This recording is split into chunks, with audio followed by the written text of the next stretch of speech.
யாழ்ப்பாணத்தில் நேற்றைய தினம் காலை கதிர் நாளிதழின் பிரசுரமும் ஆரம்ப விழாவும் இலங்கை வேந்தன் கலைக்கல்லூரியில் இடம்பெற்றது. இந்த நிகழ்வில் பிரதம அதிதியாக கலந்து கொண்டு உரையாற்றிய இரா சம்பந்தன் புதிய அரசியல் சாசனத்தை உருவாக்கும் முயற்சியில் ஈடுபட்டுள்ள தேசிய அரசாங்கத்திற்கு 3/2 பெரும்பான்மை ஆதரவு கிடைக்கும் எனவும் நம்பிக்கை வெளியிட்டார். இன்றைக்கு நமக்கு ஒரு சந்தர்ப்பம் உருவாகியிருக்கின்றது. நாட்டில் ஒரு அரசியல் சாசனத்தை உருவாக்குவதற்கு உழைக்கின்ற சக்திகள் ஒரு 3/2 பெரும்பான்மையை பெறக்கூடிய நிலைமை இருக்கின்றது. நாட்டினுடைய ஜனாதிபதி ஒரு கட்சியை சார்ந்தவராகவும் நாட்டினுடைய பிரதம மந்திரி இன்னொரு கட்சியை சார்ந்தவராகவும் அவர்கள் இருவரும் சேர்ந்து இந்த கருமத்தில் உழைப்பவர்களாகவும் உதர கட்சிகள் தமிழ் தேசிய கூட்டமைப்பு உட்பட நமது மக்களுக்கு வந்த தீர்வு திருப்தி அடையக்கூடிய தீர்வாயிருக்குமா இருந்தால் அதற்கு ஆதரவு அளிக்கக்கூடிய ஒரு நிலைமையில் நாங்கள் இருக்கின்றோம். சர்வதேச சமூகத்தை பொறுத்தவரையில்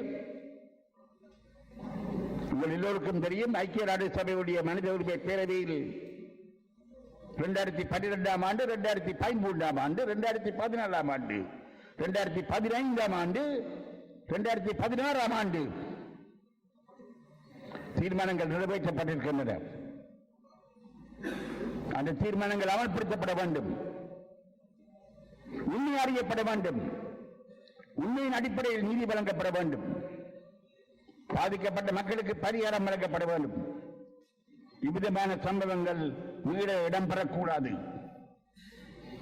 அவ்விதமான ஒழுங்குகள் ஏற்படுவதாயிருந்தால் இந்த நாட்டில் ஆட்சி முறை மாற்றமடைய வேண்டும், நாட்டில் நிரந்தரமான சமாதானம் பெற வேண்டும். நாட்டில் நிரந்தரமான சமாதானம் பெறுவதாக இருந்தால் நாட்டில் நிரந்தரமான சமத்துவம் இருக்க வேண்டும். நாட்டில் நிரந்தரமான சமத்துவம் இருப்பதாக இருந்தால் ஆட்சி முறை மாற்றி அமைக்கப்பட வேண்டும்.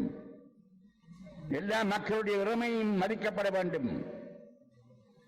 மக்கள் வாழ்கின்ற பிராந்தியங்களில் தங்களுடைய உரிமையின் அடிப்படையில் தங்களுடைய ஆட்சி அதிகாரிகளை பயன்படுத்தக்கூடிய ஒரு நிலைமை ஏற்பட வேண்டும். அவ்விதமான ஒரு நிலைமை ஏற்பட்டால்தான் மக்களுடைய உரிமையின் அடிப்படையில் ஆட்சி நாட்டில் நடைபெறலாம்.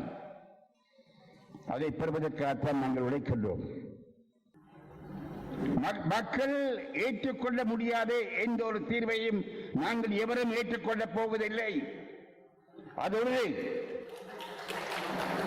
ஆனால் அதே சமயம் நமக்கு தேவையான சட்ட ரீதியான உள்ளடக்கங்கள் ஒரு தீர்வில் ஏற்படுமாயிருந்தால் அந்த சந்தர்ப்பத்தை நாங்கள் இழக்கக்கூடாது.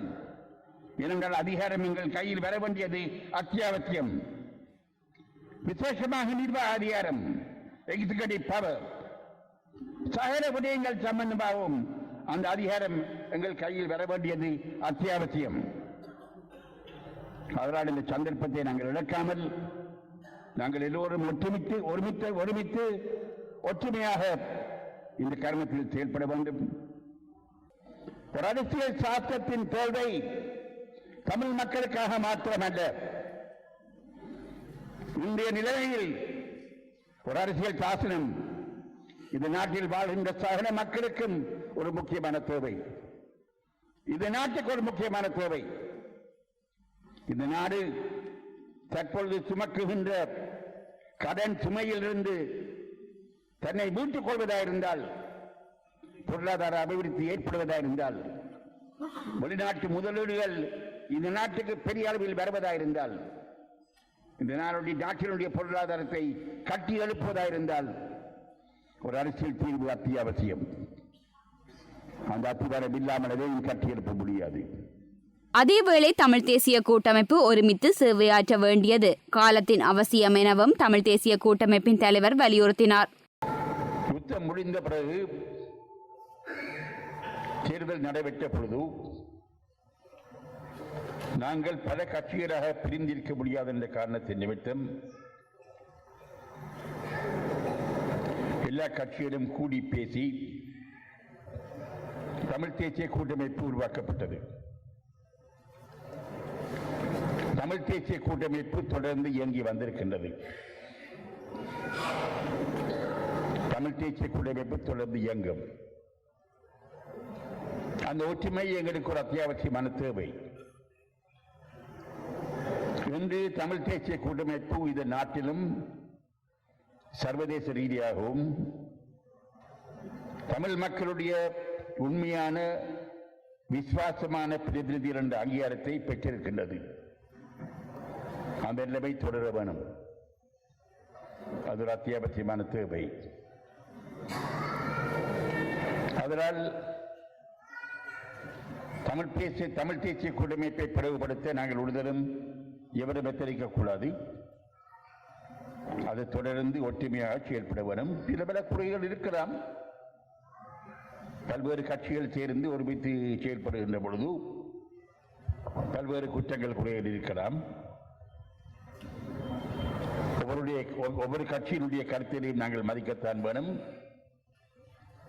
மதிக்காமல் நாங்கள் ஒற்றுமையாக செயல்பட முடியாது. ஆனால் தமிழ் தேசிய கூட்டமைப்பு தொடர்ந்து ஒற்றுமையாக ஒருமித்து இந்த காலகட்டத்தில் சேவையாற்ற வேண்டியது நமது மக்களுக்கு ஒரு அத்தியாவசியமான தேவை.